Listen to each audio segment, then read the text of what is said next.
Astaghfirullah Rabbal baraya, Astaghfirullah minal khataya. A'udzu billahi minasyaitonir rajim. Bismillahirrahmanirrahim. Assalamualaikum warahmatullahi wabarakatuh. Alhamdulillah, tuan-tuan dan puan-puan yang dirahmati Allah Subhanahu wa taala sekalian. Insyaallah pada malam yang mulia ini kita teruskan lagi program ceramah agama semarak perpaduan kita ni. Jadi insyaallah kita mulakan dengan umul kitab Al-Fatihah. A'udzu billahi minasy syaithanir rajim. Bismillahirrahmanirrahim. Alhamdulillahi rabbil alamin.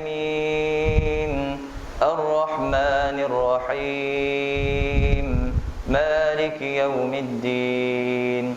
Iyyaka na'budu wa iyyaka nasta'in. Ihdinas siratal mustaqim.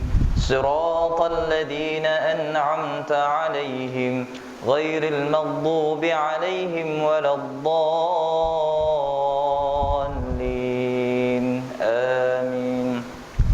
A'udzu billahi minasy syaithanir rajim. Bismillahir rahmanir rahim.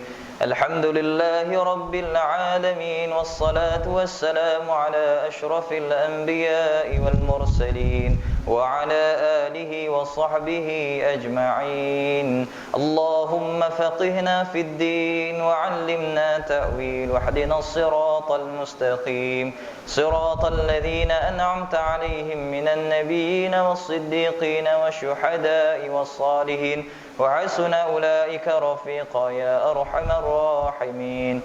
Allahumma yassir lana umurana marrahati li qulubina wa abdanina wassalamati wal afiyati fid dinina wa dunyana. Rabbana zalamna anfusana wa illam taghfir lana wa tarhamna lanakunanna minal khasirin. Wa sallallahu ala sayyidina Muhammad wa ala alihi wa sahbihi wa barik wa sallim. Alhamdulillahi rabbil alamin. Taqabbalallahu minkum. A'udzu billahi minasy syaithanir rajim. Bismillahirrahmanir rahim. Alhamdulillahi rabbil alamin, wassalatu wassalamu ala asyrafil anbiya'i wal mursalin wa ala alihi wa sahbihi ajma'in. Nahmaduhu wa nasta'inuhu wa nastaghfiruh wa natubu ilayhi wa na'udzu billahi min shururi anfusina wa min sayyiati a'malina. Man yahdihillahu fala mudilla lahu wa man yudlil fala hadiya lahu. أشهد أن لا إله إلا الله وحده لا شريك له وأشهد أن محمدا عبده ورسوله. اللهم صل وسلم على سيدنا محمد. اللهم صل وسلم على سيدنا محمد. اللهم صل وسلم على سيدنا محمد وعلى آله وصحبه وبارك وسلم. قال رب اشرح لي صدري ويسر لي أمري واحلل عقدة من لساني يفقه قولي أما بعد. وقال الله تعالى في كتابه الكريم بعد أعوذ بالله من الشيطان الرجيم. بسم الله الرحمن الرحيم. لو أنزلنا هذا القرآن على جبل لرأيته خاشعا متصدعا من خشية الله وتلك الأمثال نضربها للناس لعلهم يتفكرون. وقال النبي صلى الله عليه وسلم في الحديث: من سلك طريقا يلتمس به علما سهل الله به طريقا إلى الجنة. رواه إمام الترمذي. سبحانك لا علم لنا إلا ما علمتنا إنك أنت العليم الحكيم. Alhamdulillah, tuan-tuan dan puan-puan yang dirahmati Allah Subhanahu wa taala sekalian, kita panjatkan syukur kita kehadrat Allah Subhanahu wa taala kerana sama-sama kita dapat hadir pada malam ini di rumah Allah Subhanahu wa taala yang serba indah ini. Dan pertama sekali yang saya muliakan yang berhormat Datuk Wira Haji Ismail bin Haji Osman, Wakil Rakyat kawasan Dun Linggi. Tidak lupa juga kepada pengurusi Masjid Al-Fatah Kampung Ladang, Kuala Sungai Baru, Melaka, Tuan Haji Bahrudin, atau kita panggil dia Pak Langdin lah. Pak Langdin, apa dia jual tu? Apa? Putu piring. Famous putu piring dia. Orang rumah saya orang Tanjung Agas. Dia punya putu piring dia sampai Tanjung Agas. Silat-silat lepas Sungai Raya boleh sampai Pasir Panjang. Orang sebut putu piring Kuala Sungai Baru kenal dengan nama Pak Langdin. Dia punya putu piring dia sampai dekat Pasir Panjang. Kalau rentas lagi silap PD semua beli dekat dia saja dah. Dan seterusnya naik pengurusi Masjid Al-Fatah Kampung Ladang Tuan Haji Khairul. Tak lupa juga pada Barisan Pegawai Syarak yang saya kasihi Tuan Haji Ridwan, Ustaz Azmi, dan seterusnya Tuan Bilal, Encik Syahrul Azmi, dan seterusnya barisan Al-Jawatan Kuasa, sedang hadirin dan hadirat yang dirahmati Allah Subhanahu wa taala sekalian. Tuan-tuan dan puan-puan yang dirahmati Allah Subhanahu wa taala. Alhamdulillah Allah Subhanahu wa taala telah meletakkan kita sama-sama di dalam satu tempat yang sangat mulia, iaitu rumah Allah Subhanahu wa taala. Kita kena sedar tuan-puan, inilah satu nikmat ya Allah Taala tak bagi kat semua orang. Kita bayangkan tuan-puan, kalau tak ada ceramah malam ni, kat mana kita malam ni? Adakah dekat warung-warung? Adakah dekat pam minyak? Adakah berada di Econ Safe ataupun Family Store Masjid Tanah? Kita tak tahu. Tapi atas sebab ada ceramah pada malam ni tuan-puan, Allah Taala himpunkan kita untuk kita hadir duduk dalam rumah Allah Subhanahu wa taala beriktikaf, untuk kita dengar sedikit ilmu, untuk kita dapat pahala ganjaran, iaitu syurga Allah Subhanahu wa taala. Alhamdulillah. Tuan-tuan dan puan yang dirahmati Allah Subhanahu wa taala sekalian. Allah Subhanahu wa taala banyak menyebut dalam Al-Quran mengenai sifat syukur. Sifat syukur, mengenai sifat orang yang tidak bersyukur, Allah Taala sebut juga. Kenapa syukur ni tuan-tuan satu benda yang penting? Kerana dengan syukur ni tuan-tuan kita kenal siapa Tuhan kita. Dengan syukur ni tuan-tuan kita tahu tempat kita dekat mana.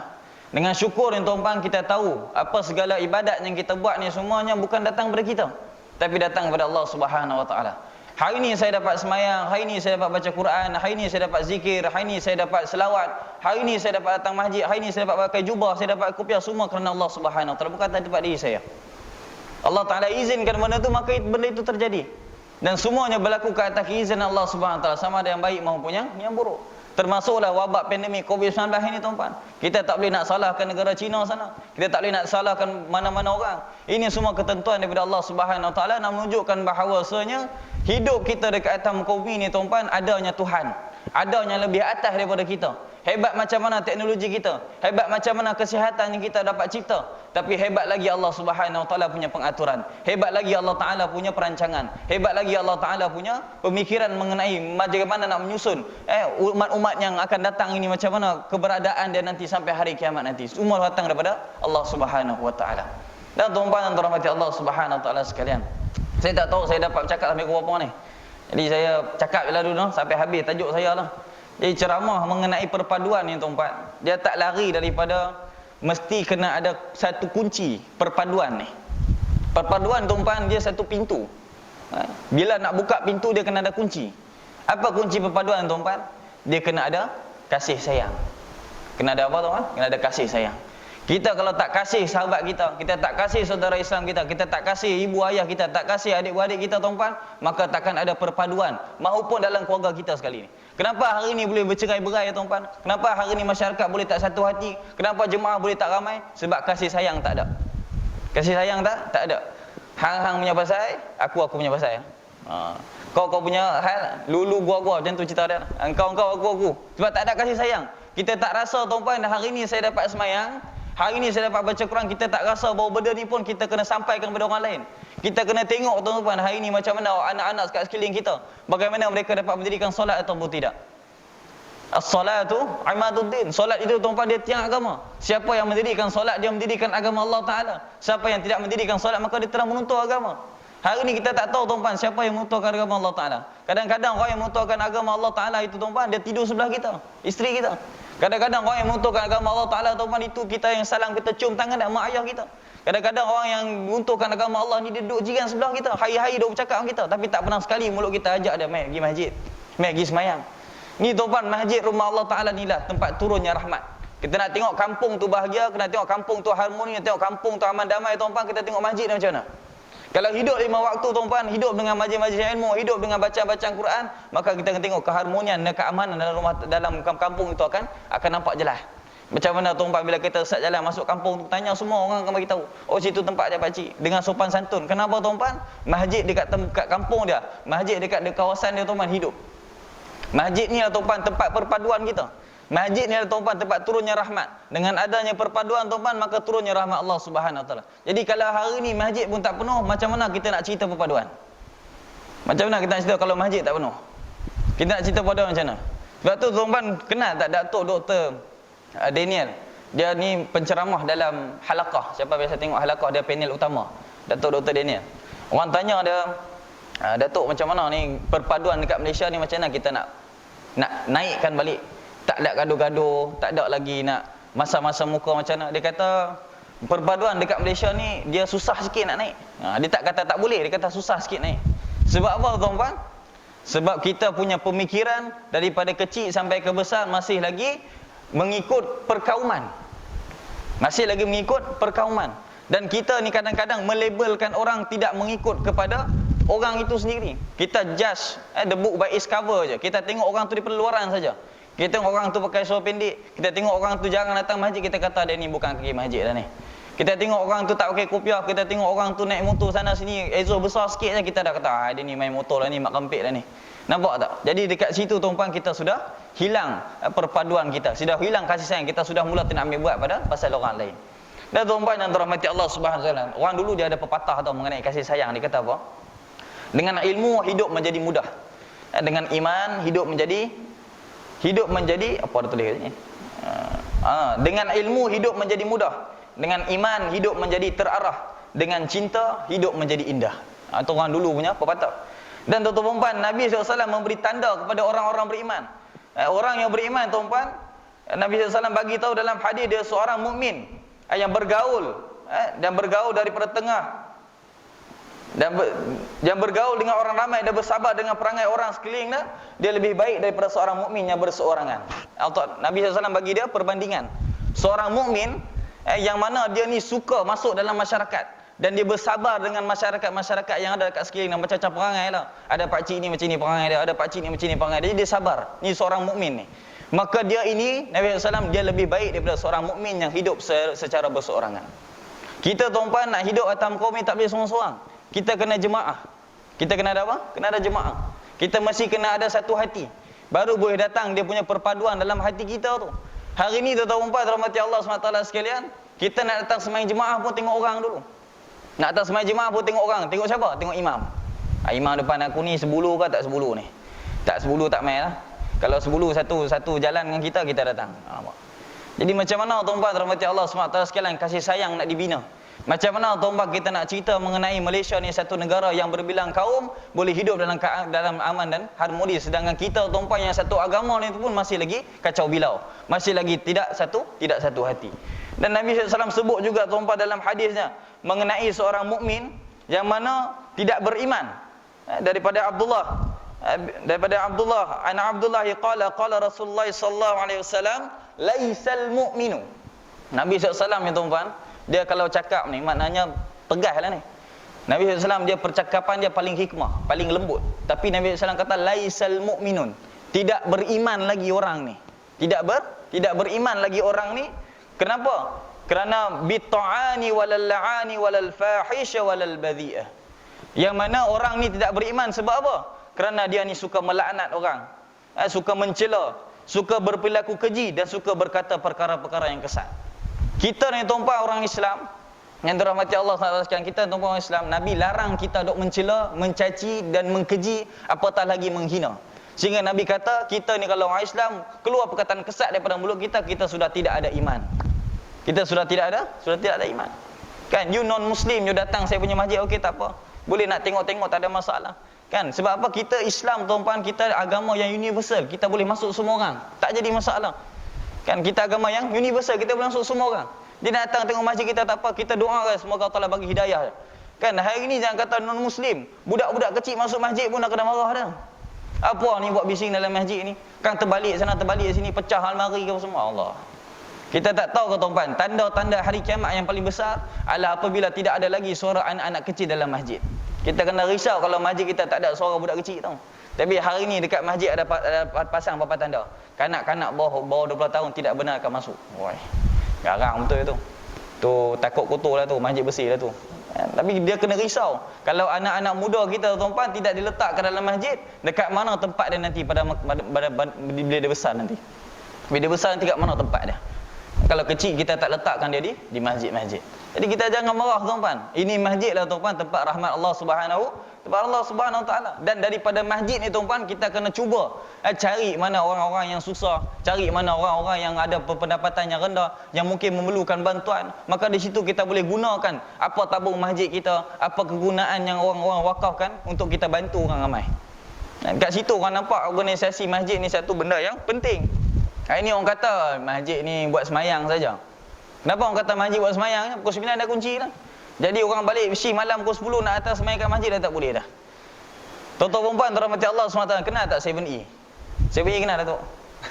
Mesti kenal 7E lah. Kat Kuala ni ada 7E. 7-Eleven kita masuk ada bunyi ding dong kan. Kenapa orang kenal 7E tuan-tuan? Sebab dia buka 24 hours. 24 jam dia buka. Tapi hari ni kenapa orang tak kenal masjid? Sebab masjid tak buka 24 jam. Pukul 9 kunci. Ada tu lepas waktu zuhur kunci dah. Lepas asar kunci lagi. Lepas maghrib kunci lagi. 5 waktu kunci. Jadi bila masa orang nak kenal masjid, dia datang masjid, asal datang masjid kunci. Asal datang masjid kunci. Kan? Lepas tu ujung hari Jumaat, pengurusi marah. Ini apa pasal kutipan Jumaat ni kurang ni? Kan? Apa pasal kutipan Jumaat ni kurang ni? Biasalah Haji, kita aku selalu kunci masjid. Macam mana orang nak masuk duit dalam tabung? Tuan-tuan rahmati Allah, kita kena sedar, kita kena muhasabah tuan-tuan. Masjid yang Allah Ta'ala jadikan Tira sebagai rumah dia di atas muka bumi ni tuan-tuan, sebagai satu tempat untuk kita bantu orang ramai. Kita kena cari kan, ibu-ibu tunggal, bapa tunggal tak ada. Ada bapa tunggal? Tak ada. Ibu tunggal ada. Ibu tunggal ni apa? Ibu tunggal ni orang yang jaga anak, ada tak ada suami kan. Kalau kita tiap ibu tunggal dia macam ibu tunggal. Tapi kalau kata janda, wah tegak belakang tu, janda. Kan? Ibu tunggal ni samalah, lebih kurang janda jugalah. Kan? Kita kena cari mereka, jangan biar dia seorang-seorang kat rumah tu, monyok dia. Cari dia. Bantu dia kalau ada keperluan dia. Kita bagi dia mana yang boleh supaya dia boleh meneruskan hidup dia, supaya nanti dekat padang mahsyar, dekat akhirat itu puan, jawatan yang ada dekat bahu kita ni tak dipersoalkan dengan soalan yang sangat susah. Kan? Tak dipersoalkan ni hang ni pegang jawatan ni, hang pegang jawatan ni, apa hang buat dekat kampung? Apa orang-orang susah ada tolong tak? Ini dengan jawatan yang hang pegang ni, masjid boleh jadi hidup tak? Dengan jawatan yang kau pegang ni, anak-anak semua boleh jadi sekolah tak? Ibu tunggal, orang susah semua boleh dapat bantuan, boleh kenal Allah Ta'ala. Semua akan dipertanyakan. Jadi macam mana tuan-tuan kita nak jumpa dengan Allah Ta'ala dengan jawatan yang banyak, dengan amanah yang banyak, tapi satu benda pun kita tak buat. Jadi benda ni tuan-tuan kita kena muhasabah. Kita kena tengok balik diri kita. Buruk dan baik kita tuan-tuan semua datang pada diri kita sendirilah. Jangan kata buruk ni datang pada orang, baik datang pada kita saja. Buruk baik datang pada kita sendiri. Kita sendiri yang menentukan jalan tuju kita sama ada ke arah syurga ataupun neraka. Sebab tu bila orang tanya Dr. Zakir Naik, dengar Dr. Zakir Naik tu, yang mengislamkan jutaan orang, orang tanya kat dia, kenapa Allah Ta'ala tak cipta semua orang manusia ni jadi baik saja?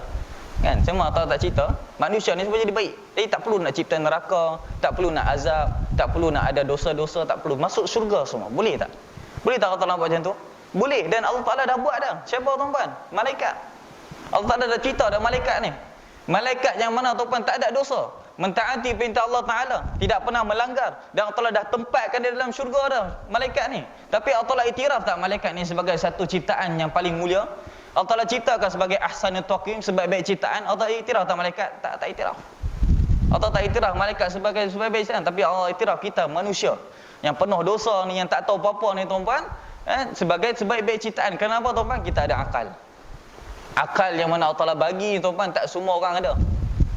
Akal yang Allah Ta'ala bagi ni supaya kita boleh fikir, kita buat ni baik ke buruk ni, kita buat ni boleh jalan ke syurga ke ataupun jalan ke neraka, kita buat ni boleh bantu orang lain ke atau menyusahkan orang lain. Itu akal.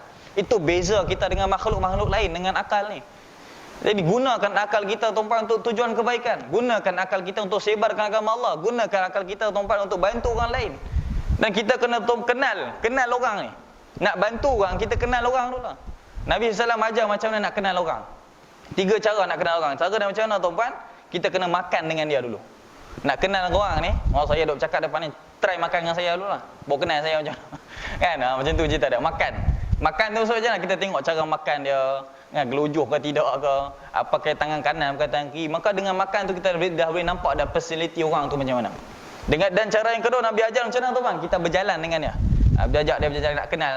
Ni cara nak cek jodoh pun lebih kurang lah. Tapi jangan jalan dengan anak dia orang. Bahaya pula. Kan? Jalan dengan dia punya ayah dia tu. Kenal ayah dia. Kalau ayah dia baik, baiklah anak dia. Tu cerita dia. Kan? Dan seterusnya kita cuba bermalam kita tengok. Nah itu 3 benda ni tuan kalau kita buat insya-Allah kita kenal orang tu macam mana buruk baik dia. Dengan cara kita kenal ni boleh kita boleh ada kasih sayang. Boleh tuan-tuan kita boleh letakkan diri kita sebagai sebaik-baik Islam. Kan tidak beriman kamu tuan-tuan apabila kamu tidur dalam keadaan kekenyangan dan jiran kamu tidur dalam keadaan kelaparan. Tak beriman Nabi sebut. Tidur dalam kita tidur kenyang, jiran kita tidur lapar. Bukan kata lapar sebab diet ataupun lapar sebab tahan makan ni memang lapar betul miskin tapi kita tidur kenyang. Tak beriman kita tuan-tuan. Jadi macam mana tuan-tuan kita nak penuhkan masjid ni, macam mana kita nak banyakkan jemaah, macam mana kita nak bersihkan fikiran kita daripada perkara-perkara yang buruk ni tuan-tuan, kita kena timbulkan rasa kasih sayang dalam golongan kita dulu. Kita sebab itu tuan-tuan pernah perasan tak ada orang panggil apa? Orang tabligh kalau datang kan dia suka dakwah orang-orang Islam, kata apa dakwah orang Islam, dakwah lah orang kafir. Kan? Ajak orang kafir masuk Islam. Kenapa dia dakwah orang Islam dulu tuan-tuan? Kerana bila dia dakwah orang Islam, bila dia dakwah orang Islam dengan Islam yang didakwahkan tu kepada orang yang satu syahadah dengan dia, sama beriman dengan dia, maka di situlah tuan-tuan percikan hidayah tu akan mula tercipta dan orang akan masuk Islam secara berbondong-bondong. Itu yang terjadi tuan-tuan pada zaman baginda Nabi Muhammad sallallahu alaihi wasallam. Ansar dan Muhajirin datang. Kaum Ansar datang, kaum Muhajirin datang ke Madinah. Dia pergi lalu dibantu oleh orang Ansar, maka di situ tuan-tuan Allah Taala amkan hidayah ni tuan-tuan. Kan sehingga hidayah ini tuan-tuan pergi mana-mana negara insya-Allah semua ada orang Islam. Bukan takat ada orang Islam, siap ada makanan halal lagi. Kenapa tuan-tuan? Ini kena pengorbanan sahabat-sahabat dulu. Kena pengorbanan Nabi, kena kasih sayang Nabi. Untuk fikirkan mengenai umat dia. Kalau sahabat duk kata dulu, dah tak payahlah dakwah jauh-jauh ni, cukup dekat tanah Arab ni saja cukuplah. Buat apa nak jauh-jauh susah-susah tinggal anak bini. Maka agak-agak tuan-tuan kita dekat mana hari ni? Mungkin tak tahu pokok mana, batu mana dak kita sembah ni. Tak tahu dah mana punya topekong dah kita sujud hari ni. Tapi sebab sahabat dia ada fikir, dia ada kasih sayang tuan-tuan dekat kita, maka sahabat tinggalkan anak bini dia. Sahabat tinggalkan kampung halaman dia, ternakan dia semua untuk sebarkan agama Allah Taala, dan hari ni alhamdulillah kita dapat bina masjid, kita dapat semayang, kita dapat kenal Allah, kita dapat baca Quran, kita dapat selawat. Dan tuan-tuan yang dirahmati Allah Subhanahu wa taala sekalian, hidup bermasyarakat ni tuan-tuan ataupun hidup dalam keadaan berpaduan ni mestilah kena ada tolong dan menolong.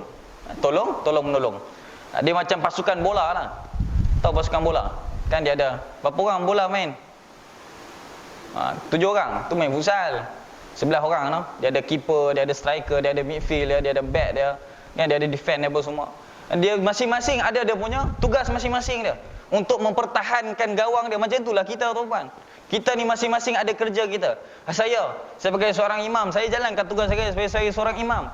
Anda sebagai seorang pengungsi, anda jalankan tugas anda sebagai pengungsi. Saya sebagai anak kampung, saya jalankan tugas saya sebagai anak kampung. Saya sebagai seorang ibu, saya jalankan tugas saya sebagai seorang ibu. Apabila semua orang menjalankan tugas dia dengan betul, mengikut syariat agama Allah Subhanahu Wa Taala, maka tuan-tuan keharmonian kasih sayang yang ada dekat atas muka bumi ni semua akan pergi dekat kita.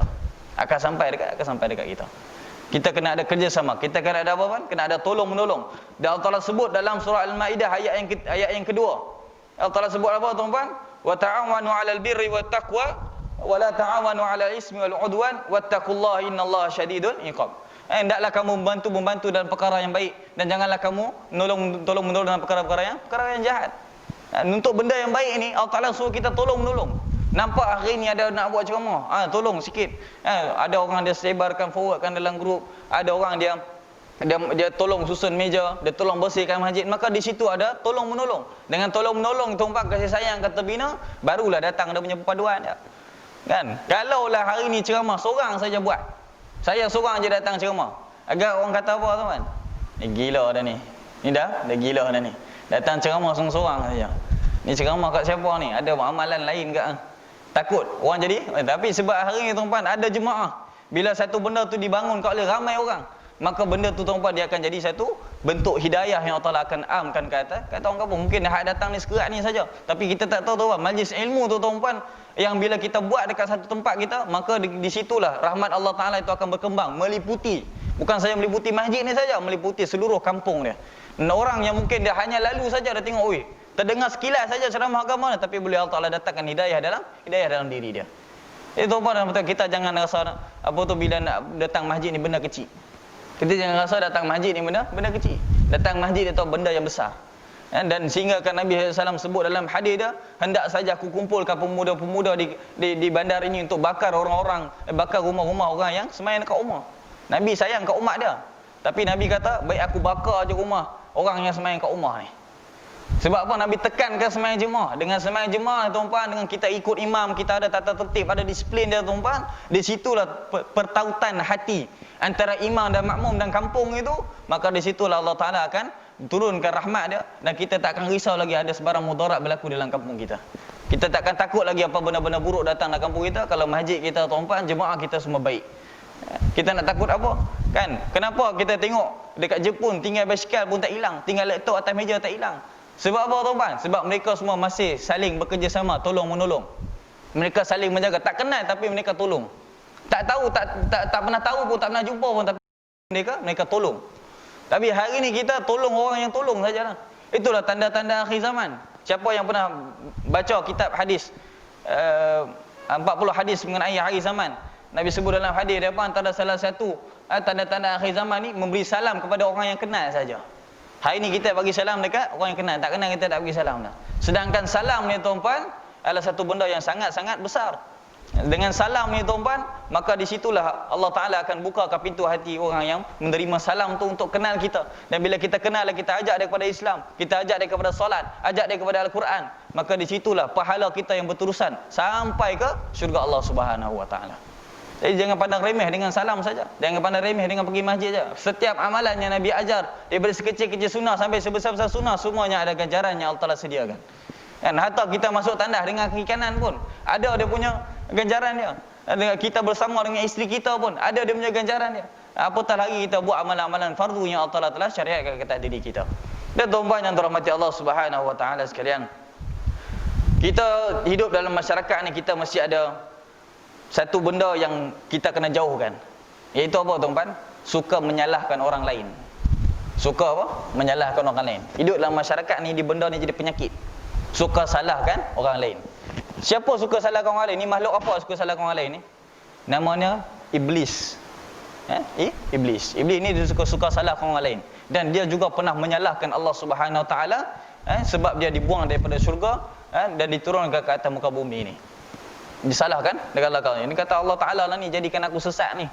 Jadi siapa yang suka duk salah-salahkan orang, itu ni tundi jari kat orang, tuan, dia sama perangai ni. Sama perangai.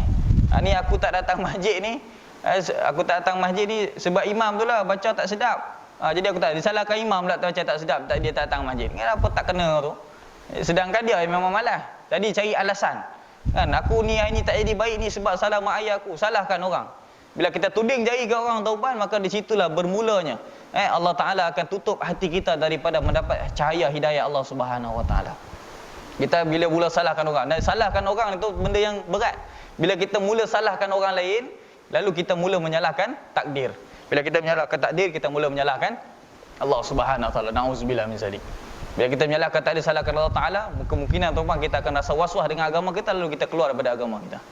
Ini bahaya, menyalahkan orang lain, satu penyakit yang kita kena jauhkan. Pernah dengar lagu Bangau oh Bangau? Bangau oh Bangau. Bangau kenapa kau kurus? Dia kurus sebab dia kurus itu jadi satu lagu tu.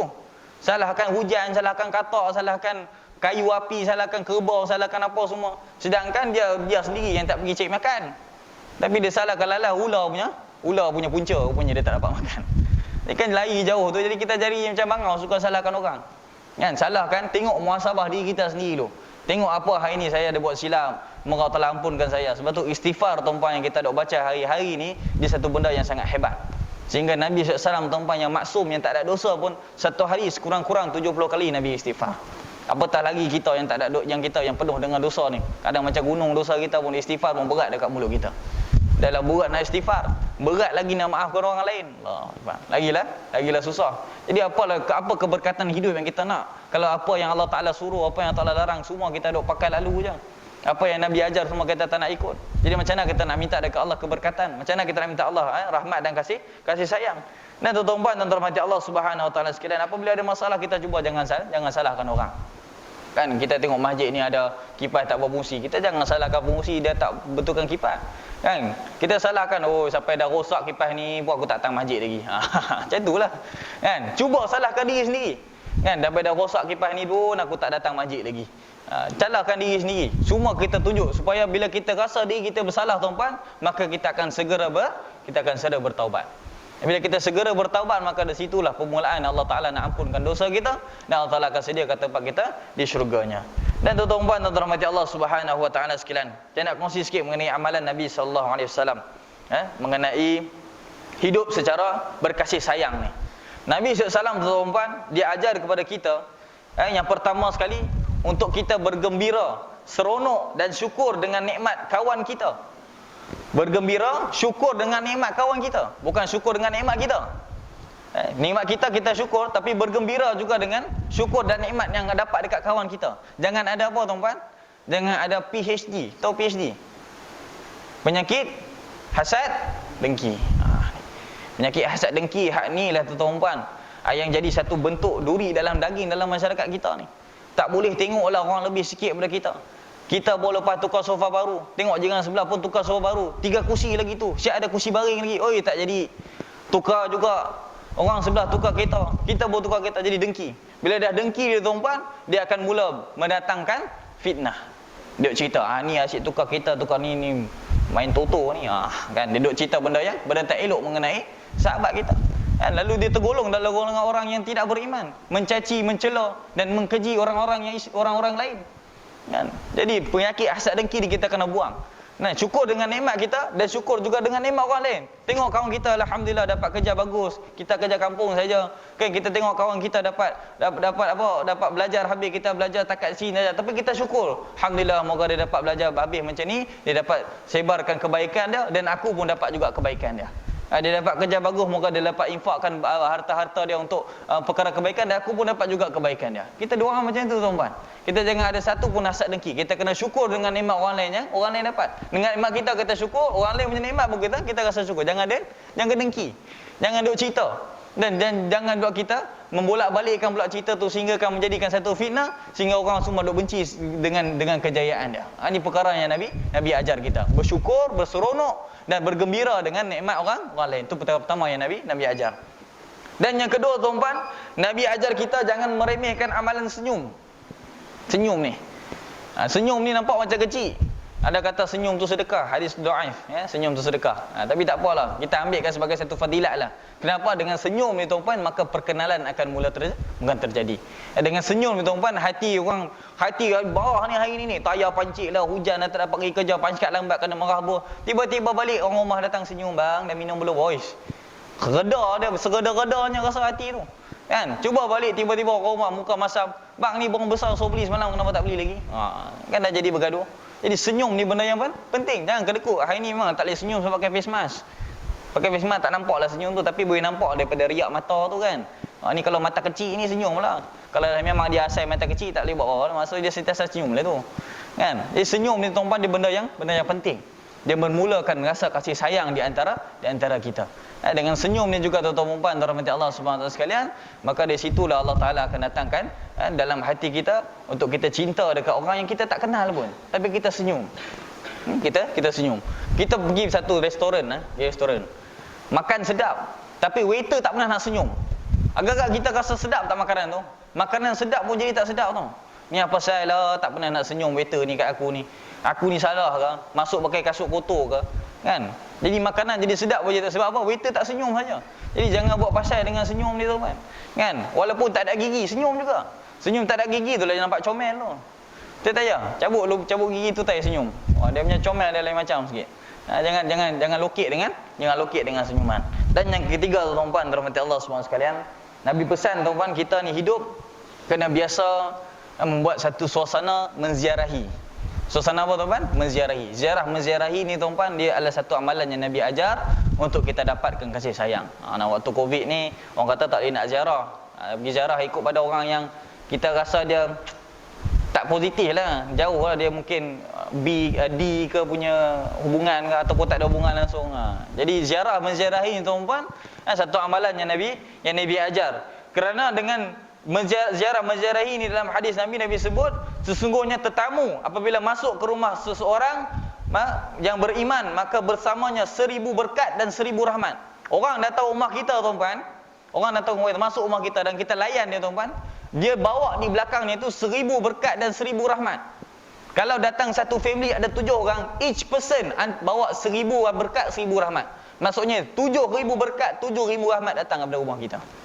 Jangan marah kalau orang datang rumah.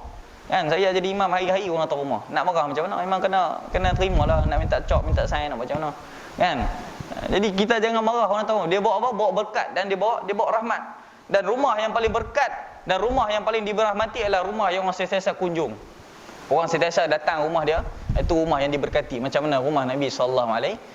Hari-hari orang datang jumpa dengan Nabi. Dan Nabi layan dengan layanannya mesra. Maka di situ tuan-tuan keberkatan dan kerahmatan Allah Ta'ala akan turun. Hari ni tetamu datang, ada tu bagi salam 3 kali pun dia tak keluar-keluar. Kipas bunyi tapi pintu tak buka. Kan? TV ada tapi ke bila tanya, "Assalamualaikum," keluar anak kecil. Anak ada, ayah ada, ayah cakap dia tak ada. Tanya dekat anak, ni datang ni, pakcik datang ni nak jumpa, nak kenal-kenal. Dan anak kecil keluar, ayah ada, ayah cakap ayah tak ada. Nak cakap macam mana tu? Ajar anak kita bohong pula tu.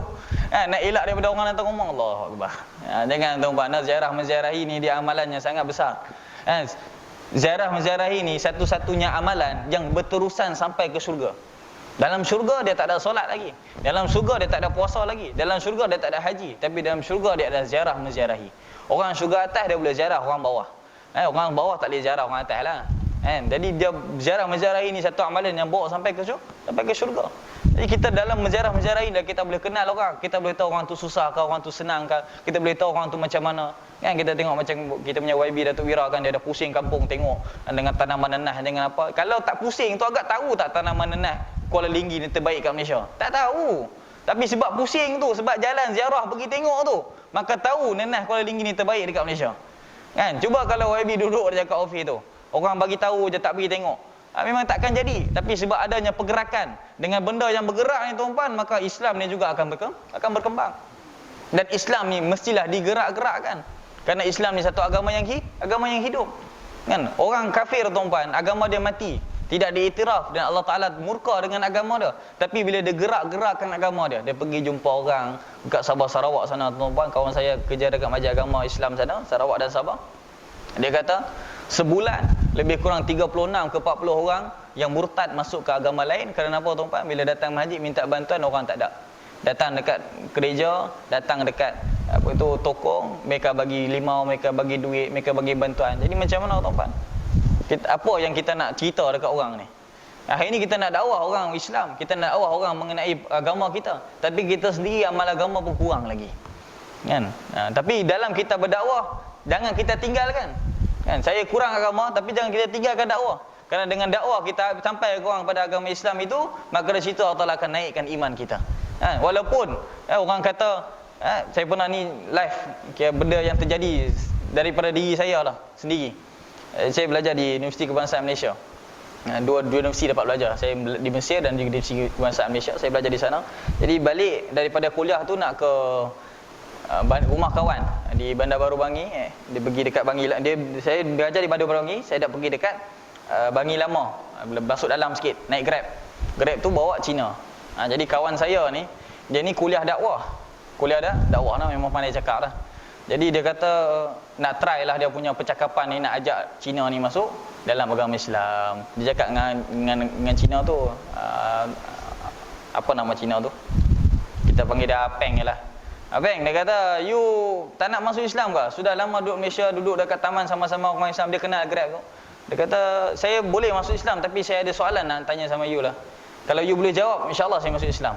Saya lah, saya satu hari lah pergi beli nombor satu hari RM10. Tapi itu Ali beli nombor RM100. Itu Ali beli nombor RM100.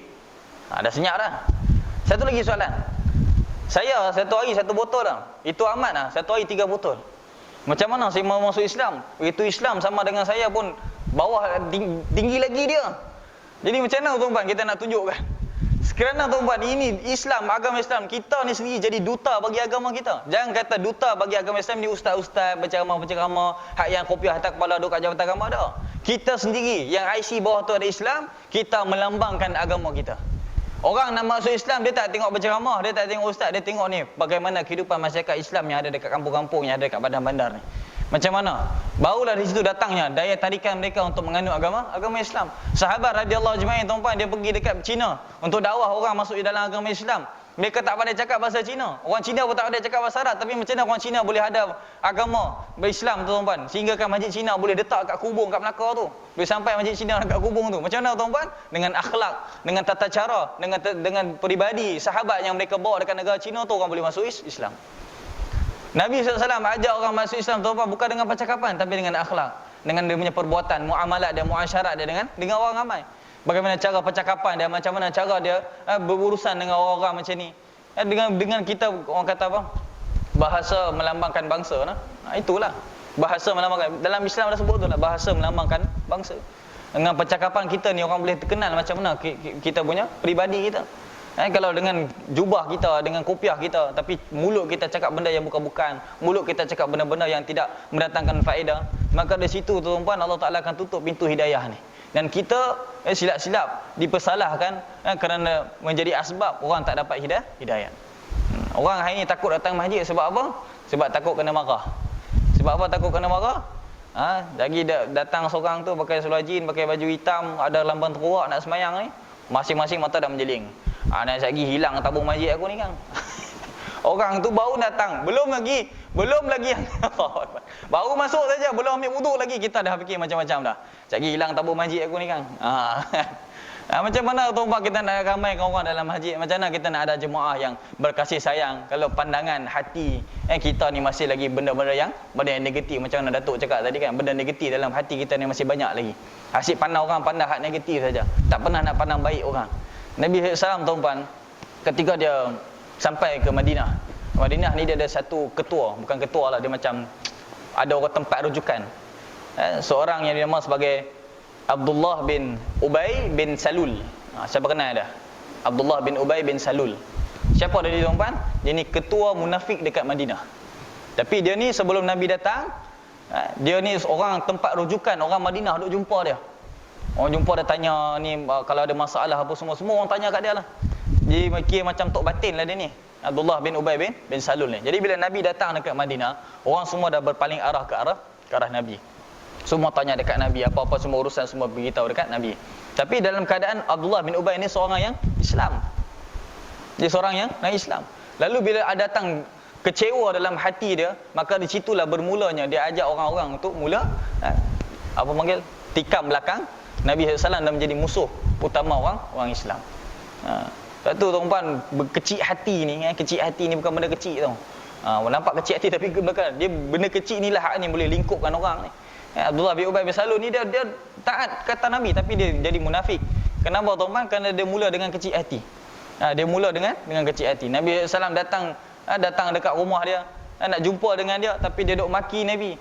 Sehingga kan berlaku pergaduhan. Lalu Nabi meleraikan pergaduhan tu, sehingga Allah Ta'ala turunkan ayat untuk meleraikan pergaduhan. Bila nampak orang bergaduh, Allah Ta'ala perintah supaya kita meleraikan pergaduhan. Di situlah satu amalan yang baik yang Nabi ajar. Bila nampak ada dua orang bergaduh, kita jangan duk tambah jadi batu api lagi. Kita leraikan macam mana? Ada cerita lah. Kita pergi kat dia, kita backup dia, kita pergi dekat dia, kita cerita hak benda baik, kita cakap dengan dia ni, kita sama-sama Islam, kita sama-sama agama, sama-sama syahadah, sama-sama beriman. Kenapa mesti nak masam-masam muka? Kan nak jauh-jauh mana pusing pun tetap jumpa dekat simpang juga.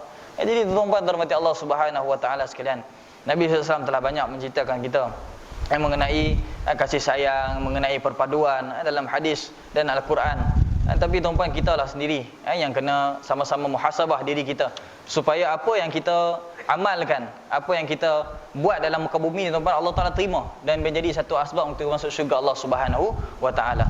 Dan tuan-tuan yang dirahmati Allah Subhanahu wa ta'ala sekalian, mengakhiri kuliah saya pada malam ini, saya nak menyeru untuk umat Islam supaya kita sama-sama lah mesti ada rasa ingin untuk menyelamatkan iman dan Islam, serta kita memperjuangkan di tengah-tengah masyarakat kita mengenai pentingnya jemaah. pentingnya hidup dalam bermasyarakat ni. Kita kena suarakan, kita kena bagi tahu kat dia.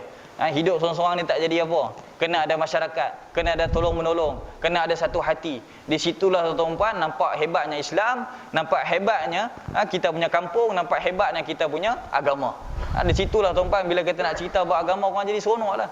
Kan, rupanya Islam ni dah bersatu padu, Islam ni dah baik, Islam ni dah membawa kepada keberkatan, kerahmatan. Tapi kalau kita sendiri yang semayang satu masjid pun masih lagi bergaduh-gaduh, macam mana kita nak cerita mengenai kebaikan Islam. Dan siapa yang menjaga iman, mematuhi syariah dan menghiasi pribadi dengan akhlak yang mulia, maka dia sebagai persediaan untuk mereka menyumbang kepada jemaah yang baik. Mereka yang tidak hanya ingin mendapat kekuatan dari jemaah, malah mereka lah memberi kekuatan kepadanya. Kita nampak tuan-tuan masjid ni ada kurang sikit. Kita nampak satu kawasan tu ataupun satu masyarakat tu ada kurang sikit. Kita lah yang jadi dia punya pioneer dia. Kita lah jadi pembantu untuk satu masyarakat tu jadi bagus. Untuk satu masjid tu, untuk satu organisasi tu jadi bagus.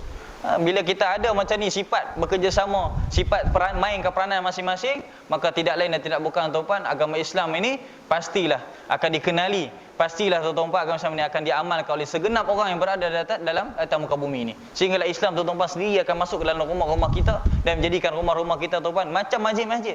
Hari ni orang pergi masjid tapi dia tak pernah nak bawa amalan masjid balik rumah dia. Dia semayang dekat masjid, kat rumah tak pernah sekali semayang. Kat rumah boleh buat semayang apa? Semayang sunat boleh buat. Semayang jemaah Nabi suruh dekat masjid, tapi semayang sunat kita buat dekat rumah. Jadi bila semayang kita buat dekat rumah tuan-tuan, barulah rumah kita jadi macam rumah Allah Subhanahu Wa Taala. Adanya keberkatan. Dekat masjid kita baca Quran, dekat rumah pun kita baca Quran. Jangan jadikan rumah kita hanya tempat kita beristirahat, tempat kita duk tengok TV, tempat kita duk sembang-sembang kosong, tempat kita kenyangkan perut kita. Lepas tu kita balik pergi masjid, kita semayang, balik rumah kosong saja. Jadi macam mana anak isteri kita tuan-tuan nak amal agama Islam, macam mana kita amal agama Islam? Jangan tu tuan-tuan terhormati Allah Subhanahu Wa Taala sekalian, untuk menyebarkan agama Islam, untuk sebarkan kasih sayang, untuk sebarkan perpaduan, ni bukan kerja seorang, dia kerja semua orang. Dia kerja apa? Kerja semua orang. Semua orang kena jalankan tugas dia.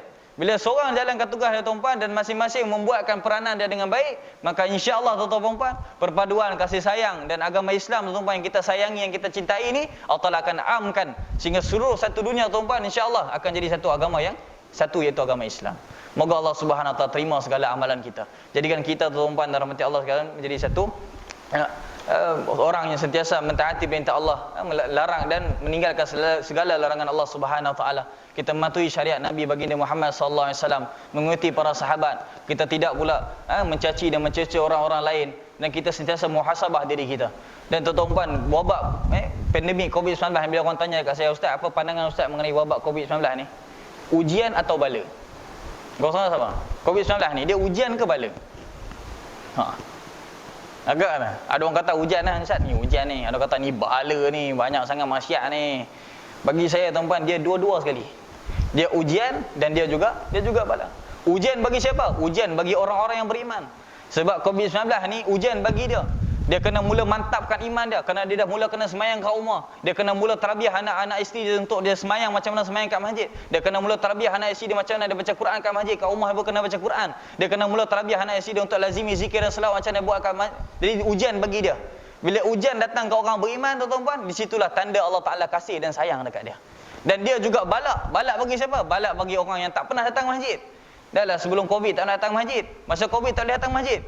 Lagilah dia jauh daripada rahmat Allah Subhanahu Wa Taala. Maka bala Allah Taala sudah mula mengikuti dia sampai kepada dia di padang mahsyar, dan wallahu alam tuan-tuan atas kasih sayang Allah Taala sama ada dia masuk ke syurga ataupun neraka Allah Subhanahu Wa Taala. Jadi tuan-tuan, kita kena sentiasa memperingati, kena muhasabah diri kita, kena tengok apa salah silap diri kita tuan-tuan selama kita hidup 50 tahun, 60 tahun, 70 tahun dekat atas muka bumi ni, apa kebaikan yang kita dah buat.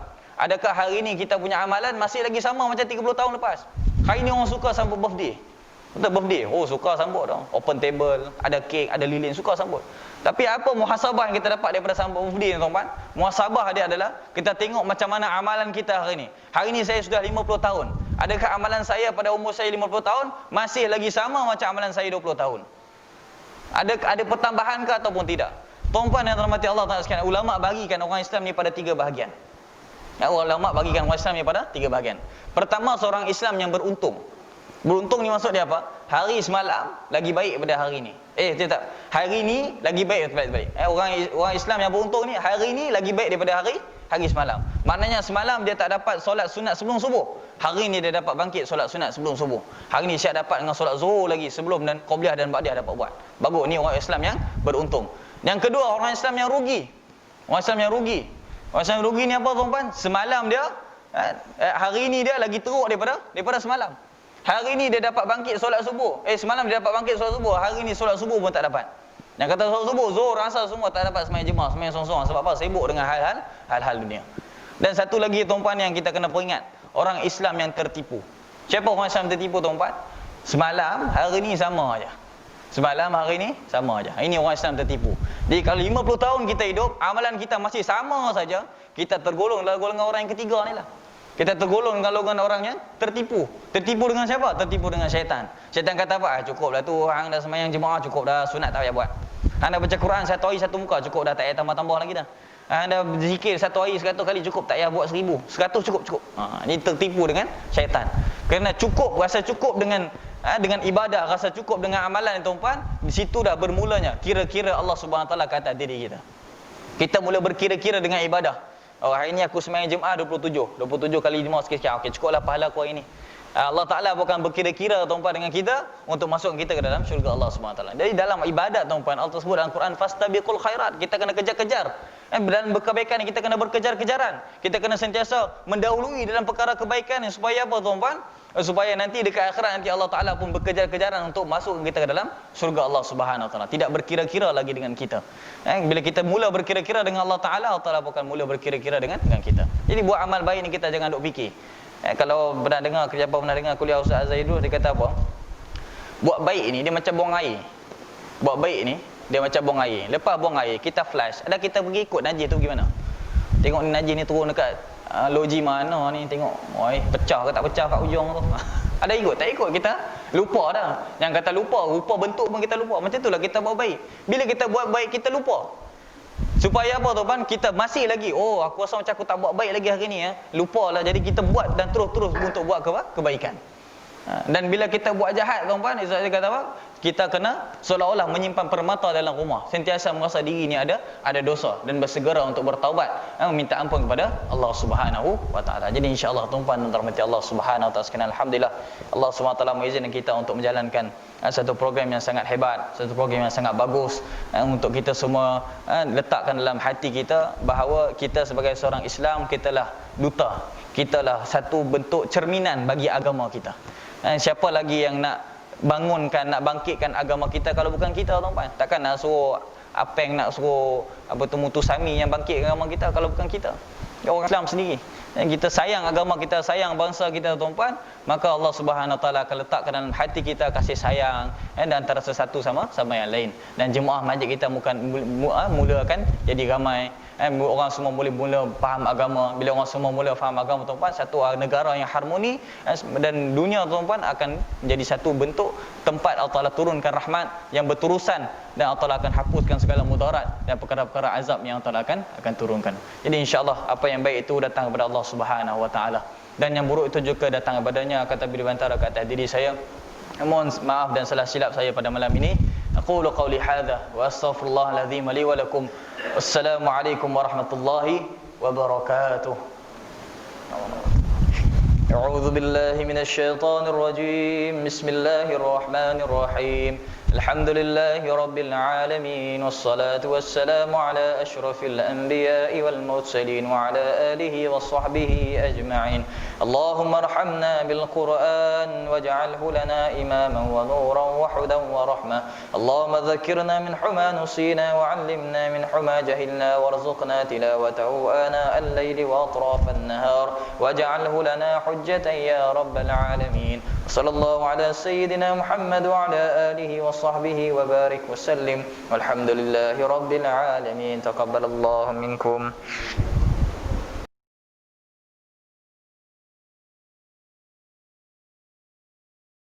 Astaghfirullah Rabbal baraya, astaghfirullah minal khataya.